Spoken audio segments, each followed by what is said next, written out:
এক বৃদ্ধা মহিলা এসে রসুলের দরবারে বলল, ইয়া রাসূলুল্লাহ, ইয়া হাবিবাল্লাহ, আপনি আমার জন্য দোয়া করবেন যাতে আমি জান্নাতে যেতে পারি। বুঝতে পারছো?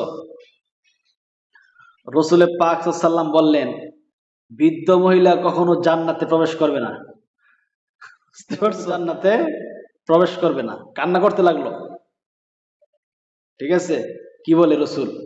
আমি রসুলের কাছে বললাম দোয়া করার জন্য, আর রসুল বলতেছে বৃদ্ধা মানুষ কখনো জান্নাতে প্রবেশ করবে না। আফসোস, রসুল পরক্ষণেই সাথে সাথেই বলল, যখন তুমি জান্নাতে যখন আপনি জান্নাতে প্রবেশ করবেন, আল্লাহ তাআলা অটোমেটিক ভাবে আপনাকে যৌবনে ফিরিয়ে দিবেন। বৃদ্ধ থেকে আল্লাহ সুবহানাহু ওয়া তাআলা যৌবনকালে ফিরিয়ে দিবেন, অর্থাৎ বয়স কমে আপনাকে জান্নাতে প্রবেশ করাবে। সুবহানাল্লাহ। তারপর রসুল মিথ্যা বলেন নাই। রসুল মিথ্যা বলছেন? মিথ্যা বলেন নাই।